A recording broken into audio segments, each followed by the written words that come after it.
Wow, here we are back again. We're still in the book of Psalms. We'll be up for a long time. We're in Psalm 36. We've been in them, it seems like forever. If I studied them the way I studied them, we wouldn't get through them in a lifetime. There's 150. It would take a full lifetime. As a matter of fact, from 89 to 150, you see that's a book right there. And that is about the Psalm from Psalm 89 to Psalm 150. That's half of the Psalms. The other half, I misplaced my book. I've got to get another one that take me up to 89, the first 89 Psalms. But the Psalms are inexhaustible. You can study them one way, looking at the righteousness. Then you can study them another way, looking at the unrighteousness. And then you can study them the way of looking at the promises. And then you can study them another way, looking at what you can lose. So there's dozens of ways. You can take one psalm and break it down so many times it's unreal. I have been just studying right now, I'm studying one verse. I've been in one verse right now, just sitting here in between excerpts. And this one verse, I'm not going to be able to put it on here because it's too great to exhaust it. You can't exhaust it. It seems to go on forever. And the fall of Lucifer is all the way through the Bible. And once you get in Ezekiel, get you a pen and a pad, a pencil and a piece of paper, and write down these scriptures. Write down 1 Corinthians 1:17. Write down Ezekiel 28:11 through 17. And look at those scriptures right there. Don't just look at them. Look at them with references. And go to the references in that Ezekiel 28. When you get started in that, you can end up marching through the Bible a long ways for a lot of hours before you wind up with that one. So let's look at the verse 36. The transgression. That was the transgression of Lucifer that brought transgression upon people. The transgression of the wicked says within my heart that there is no fear of God before his eyes. Wow. The first thing that I got when I got saved was the fear of God.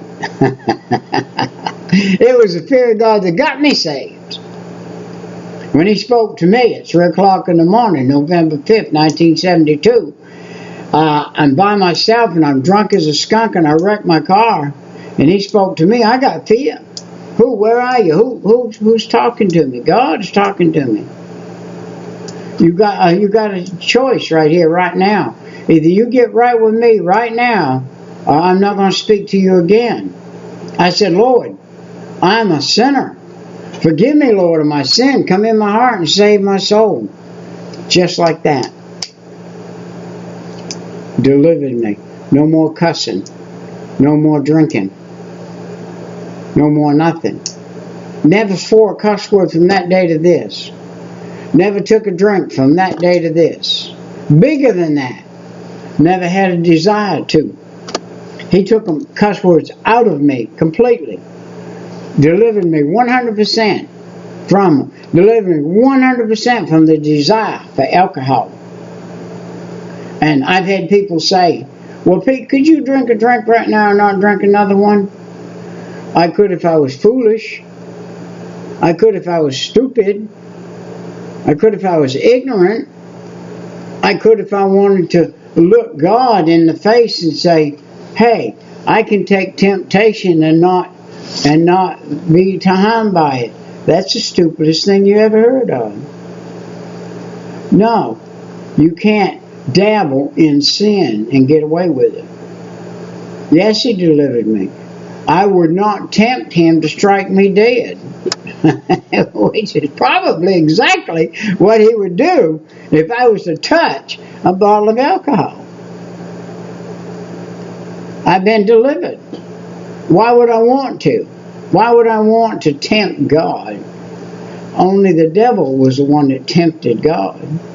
And God said, because you have tempted me, sir, I am going to lock you up in some fiery stones and keep you until the final day of judgment, and then I'm going to cast you forever in that place. Look at Ezekiel. Get the book of Ezekiel out in chapter 26 and go to work in it and see what God had to say to the devil. Verse 4, he devises mischief upon his bed. He sets himself in a way that is not good. He abhors not evil. In other words, he loves evil. And I was there. The mercy of the Lord is in the heavens, and your faithfulness reaches unto the clouds. Wow. When I got saved and got faith, it reached under the heavens, and I went straight through to God in the mercy seat through his son Jesus, and he delivered me. Your righteousness is like the great mountains, and judgments are a great deep. O Lord, you preserve man and beast. Wow. How excellent, verse 7, is your loving kindness, O God. Therefore the children of men put their trust in the shadow of your wings. We sing that song at our church a good bit. Under the shadow of thy wings. They shall be abundantly satisfied with fatness of your house, and you shall make them to drink of rivers of your pleasure. For with you is the fountain of life. Whew. In your light shall we see light. Oh, continue your loving kindness unto them who know you, and your righteousness to the upright in heart. Let not the foot of the pride come against me, and let not the hand of the wicked remove me. There are the workers of iniquity fallen. They are cast down and shall not be able to rise. And I have more in these 12 verses. I have more writings about them than them themselves.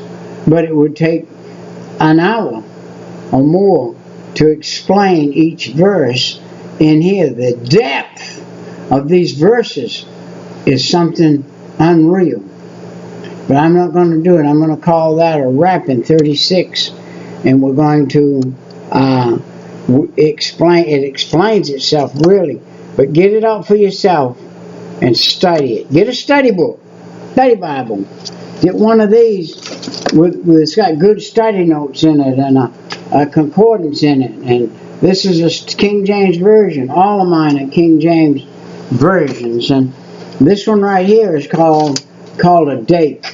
This is a dake. This is one of probably the premier. For me, this is the premier of study Bibles. It's the premier of study Bibles. I don't think it was, but that one there was $110. I think it was a little pricey, but it's well worth it. And I could have bought the same Bible and have it. By the way, I have it 2 or 3 different forms, and I have it that costs less, but there's less in it. But this is good. This one right here has very, very, very, very small print. That's why it's so small. But yet, my other one, I've got one that's that thick. Same Bible, same writing. It's just with a bigger font. And so, but anyway, get that Bible, and that's what you need. And we'll see you next